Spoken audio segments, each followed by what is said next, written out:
Hello there, everybody, and we are back again. It's another week of Liam's Fight Night picks over here on the Jay's Fight Talk channel, and you'll recognise a familiar face with me this week. I'm delighted to be joined by my regular co-host over on the SW Fight Hub channel, Sam. How are you doing, my friends? Really good, mate. Thanks for having me on. Yeah, no, pleasure, mate. I mean, look, we've said, as obviously people that follow mixed martial arts as well, it is all about the UFC this weekend. And to help it out, all the boxing's on Friday nights. We don't have to worry about any clashes for a change, which is quite nice for us. But we do have a couple of cards to get stuck into. So we're going to look at a couple of fights from the Wasserman cards in Brighton. And then obviously the all-female affair at Royal Albert Hall is going to steal our focus as well. But we're starting Brighton, mate. And it's only an 8-rounder, but it is the return of Michael Conlan.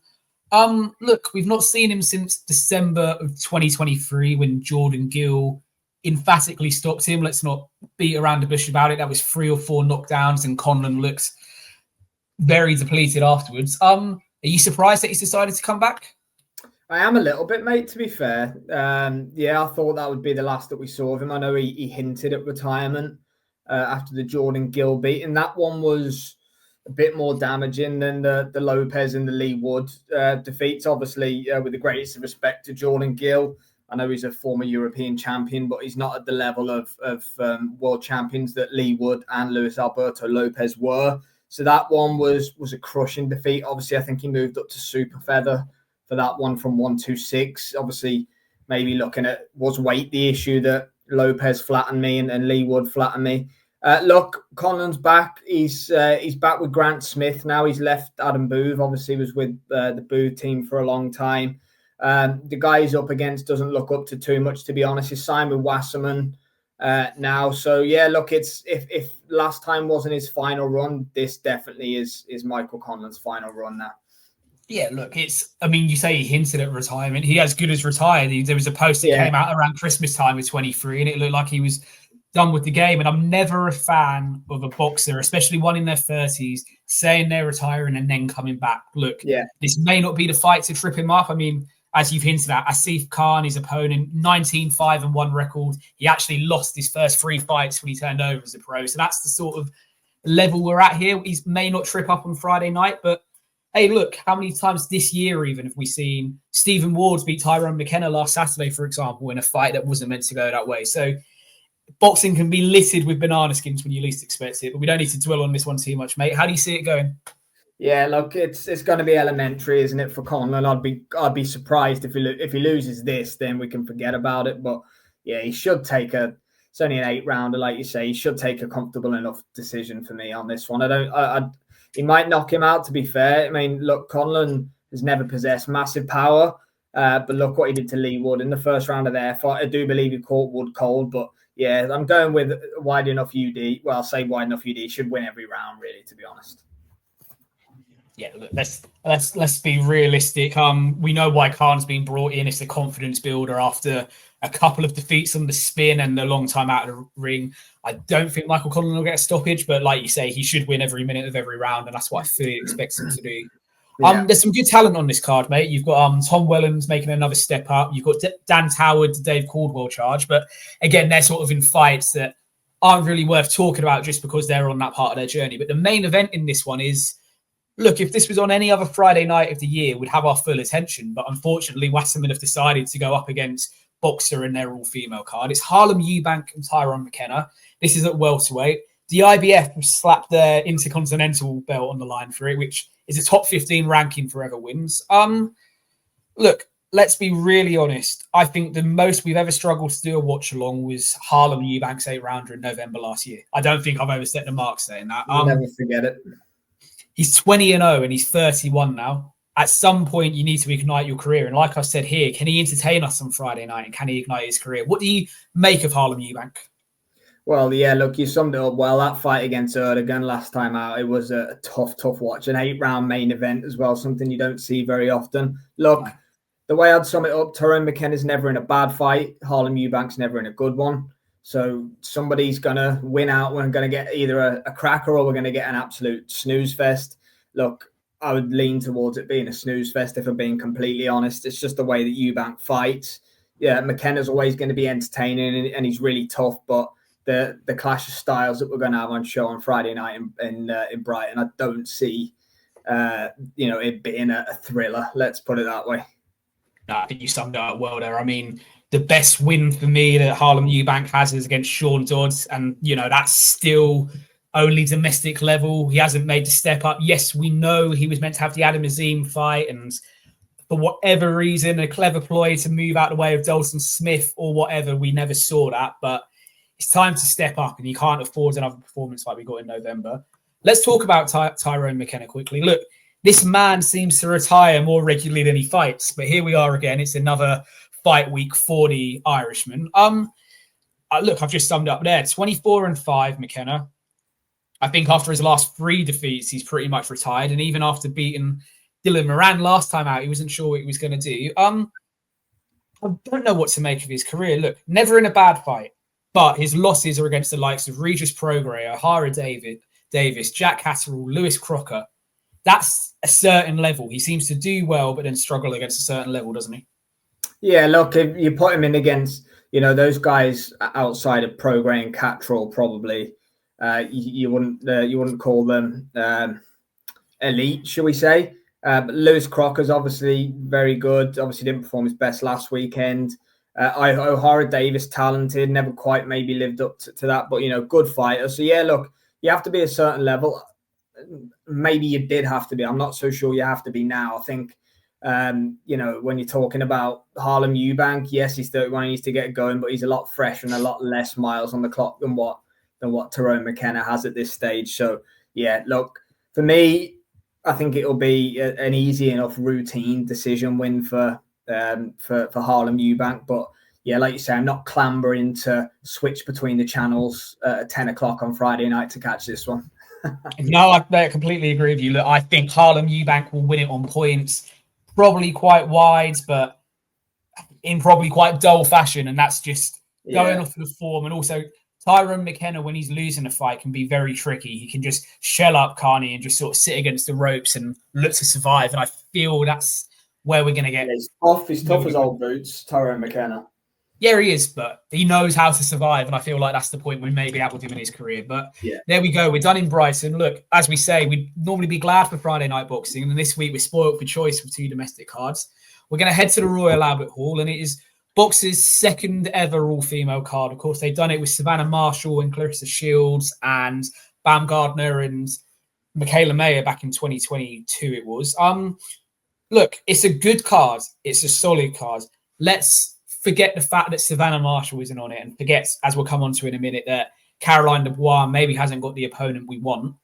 This is still a good card, and you've got to give credit to Boxer, because Eddie done a card like this during COVID times, but he hasn't tried to do anything with a crowd. And Boxer are trying to be different, and ticket sales have gone well from the Albert Hall. So good luck to him. Hopefully it's a good night. We're going to start with Karis Arsenstall and Raven Chapman. This has been announced today, mate. I'm not sure if you've seen it. The British title's on the line for this. Okay. So again, nice to see that, not often have British titles at female divisions, but they put it on the line.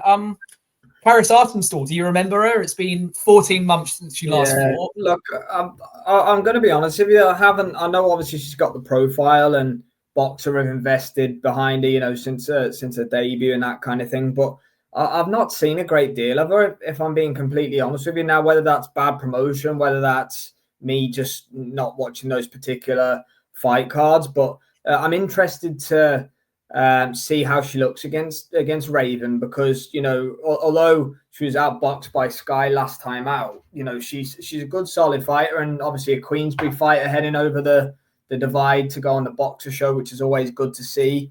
So yeah, it could be a coming of age night, shall we say? A win over Chapman would certainly propel her onto, I know, to make a British champion, but world honours, shall we say. So, yeah, I'm interested. It's, I won't go as far as say it's a crossroads fight, but it's certainly one that has caught my attention. Yeah, look, I mean, neither of them are the youngest of fighters. Arsenstall's 30 and Chapman's 31. So they're not, they're probably coming towards a part of their career where they want to push on. I mean, Karis is better known at the moment for being Lauren Price's partner and sitting ringside at her fights. We haven't really heard why she's been out of the ring, whereas Raven had a very active 2024 with 3 fights, 2 wins, and then the loss to Sky Nicholson. Look, Sky Nicholson is a special fighter, shall we say. She looks like she's going to do that to a lot of fighters. There's no shame in losing on points to her. But like I say here, it's about how you bounce back and crossing over the divide. Maybe, I know fighters take opportunities, but is it an opportunity to remind Frank what she's about as well? Yeah, definitely. It makes sense to have her on this card, doesn't it? It's a great showcase of female boxing on Friday night at the Royal Albert Hall. So, with the greatest of respect to Raven, she's not one of Frank's biggest stars or anything like that. As far as I know, really, he's got her and Chantel Cameron on the books. No one else is springing out of me for Frank's female stable. So I understand why it's happened. She wouldn't be fighting on this card if she beat Sky and Riyadh in October. Let's put it that way. Probably a chance for her to go out and prove to Frank and Queensbury, and obviously yourself, more importantly. Taking Arden Stall's O would be a massive win for Raven Chapman. Yeah, mate. No denying it. It would be what her career needs. I mean, it's what both ladies need. A victory here. Yeah. Yes, you're going to pick up a British title, which is fantastic that we're getting these now in the female weight classes, but it's what it does for your career beyond it, like you said earlier. Let's get a prediction, mate. How do you see this fight going down on Friday night? I'm not too sure who's the favourite to win or not, but I'm going to pick Raven Chapman based on activity and maybe handling of the occasion. But hold my hands up, like I said at the start. I know potentially decorated amateur, but I haven't seen a whole lot of Ardenstall, so she might go and prove me wrong. But yeah, I'm going to go with Raven. I'd imagine she might be the underdog in the matchup, but yeah, Raven points for me. Yeah, look, I mean, I'm very much on the fence with this fight. I think if Ardenstall was as active as she was when she first turned over, she'd be the favourite for me. But as you say, the momentum's with Raven Chapman. It's just about how much belief she still has in herself post the Sky Nicholson loss. But as you've gone for Raven, I will go with Ardenstall for this fight. Look, I think if she is as good as people think and she has the boxing talent people have, she can do a very similar job to what Sky's done on Raven. She can, get in and out of her boxing and make it a very difficult night. But it wouldn't surprise me to see either woman win this fight. And it's another fantastic advert for what is female boxing. But we'll move on, mate. And here's a fighter that we are really excited about. It's Caroline Dubois. And I've said here, is this the final hurdle before we see the big fights? Look, let's not pretend we wanted this to be Terry Harper or Ferreira this weekend. I mean, unlikely it was going to be. We know the offer was made to Terry, but she turned it down. Second fight already in the year, and we're only at the start of March. Obviously, it was a draw against Jessica Kamara, but let's be really honest. Jessica Kamara was looking for a way out of that fight, wasn't she, mate? Yeah, she didn't want to be in there in Sheffield, Kamara. But again, these kind of fights are not what we want to be seeing Caroline Dubois in. I know obviously Terry's headlining Doncaster on the stadium show. Beatrice, we saw her last out in Monaco, didn't we, on the MJ card in December. Look, there's the 135 is a great division, isn't it? To be fair, there's some good matchups to be made. Now, if you're telling me that Tyson Fury against Alexander Usyk's been made, there's no reason why Caroline Dubois versus Harper or Beatrice Ferreira can't be made. So, yeah, look, let's get this out the way Saturday. Get Harper's Doncaster fight out the way. As far as I know, Ferreira's not got a fight scheduled, but we need to see these unifications sooner than later. Yeah, we do. Look, and there was a bit of a storm blew up on social media, didn't it, when Caroline and Terry were trading tweets. Yeah, I understand both points of view. Obviously, Terry has the issues of not sure who her training team's going to be at the moment. There's Steffi Balls had to take a step back from boxing. So there is, you can understand why she didn't want to jump into this, and she's been offered a homecoming in Doncaster, which we've heard her say for years, mate. She wants to headline home. It does make sense. Credit to her for that.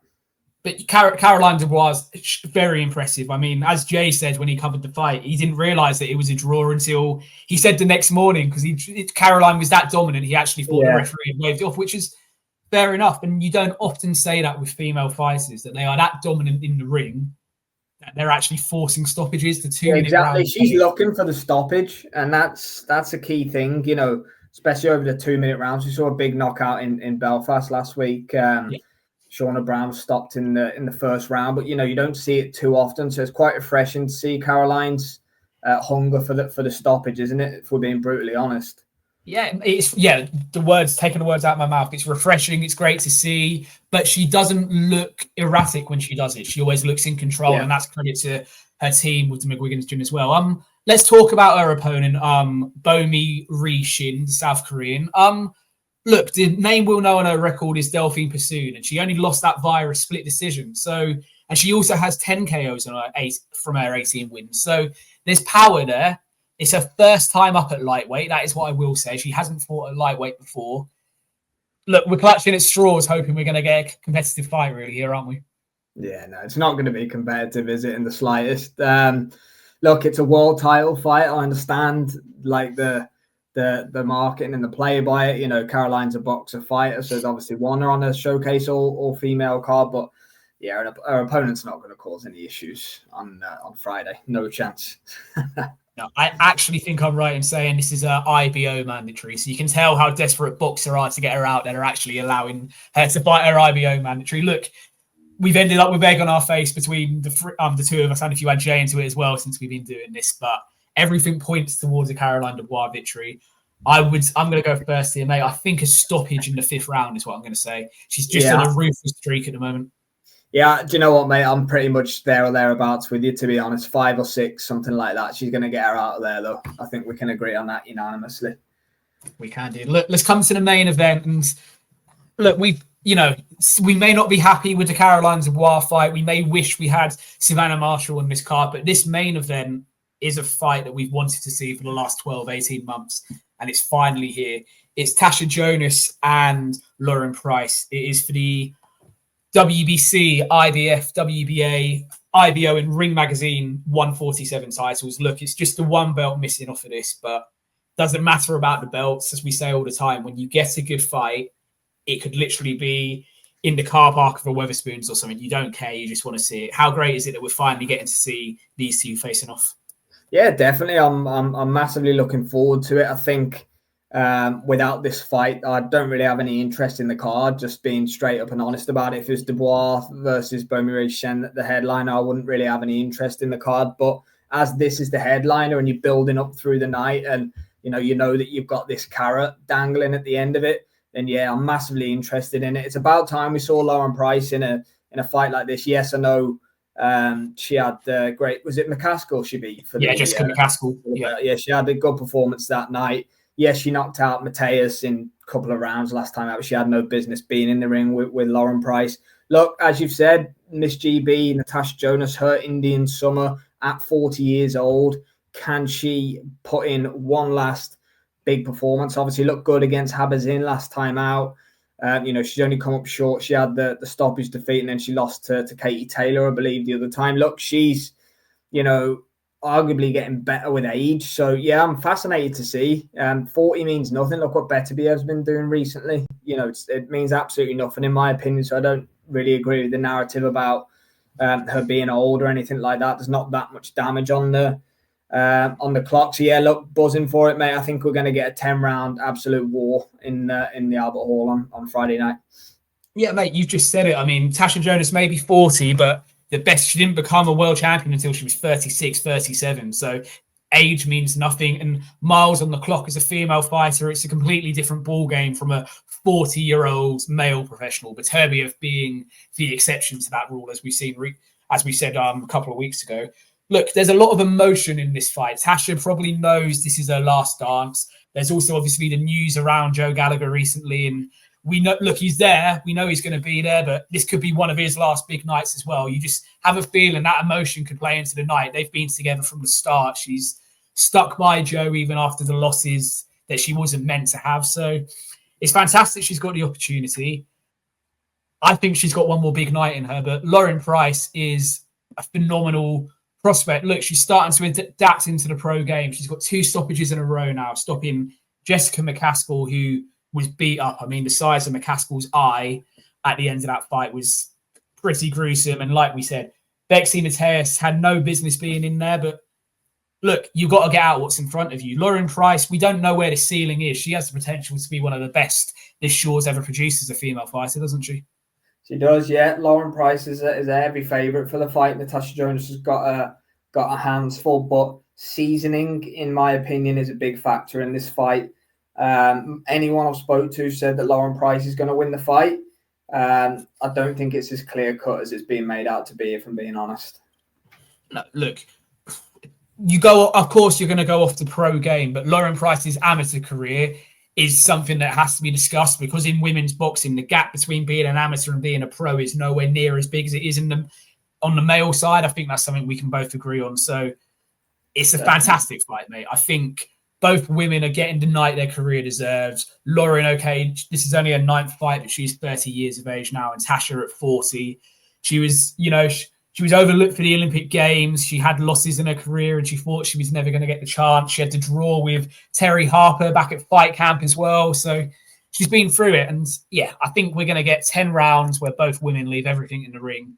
And it's, it could come down to a round or two at the end. But let's get a prediction in, mate. How do you think this is going to go?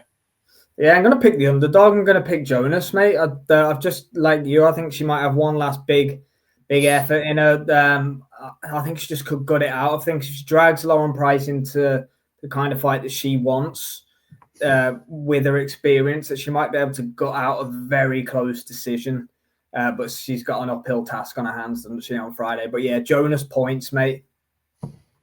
Yeah, mate, look, Jonas has done her best work, arguably, when her back's up against the wall, when she's had to move up in weight. Remember, she's 130, 135 when she started, and now she's up at 147.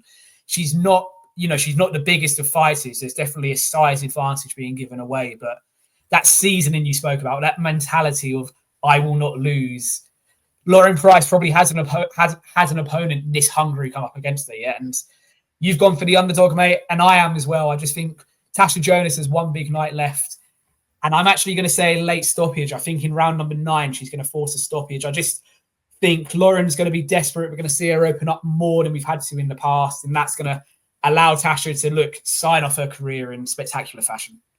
Be a Cinderella story, wouldn't it? Be a great way to bring, retire in the ring after the biggest win of your career, biggest stage probably. So yeah, be great. But look, she's got a tough night against Price. You could arguably say the only way it'd be a better story is if it was at the Echo rather than in London. True. But look, we understand the historical reasons behind them doing Albert Hall. But it's a bit of a shorter show this week. But that is it all wraps up. Look, it's all on Friday this week. Box Nation have also got a card with the younger of the two Noakes brothers defending his English title on Friday night. So if you want your boxing this week, you've got to get it on the Friday night. Yeah. We're going to be across Albert Hall over on SW Fight Hub. Before we go, mate, I'm sure everyone that's coming across this video follows you, knows what you do, but let everyone know where they can find you both on X and on YouTube. Yep, same handle, mate, on the screen, SW Fight Hub on both. Much appreciated, mate. Hey, all good. No, thank you for coming on, mate. Look, as I say every week, guys, make sure you like, comment, share, and interact. Follow myself, follow Sam. You'll be seeing both our faces covering these fights plenty more during this week. Thank you very much for watching, and I'll see you next week. Cheers, mate.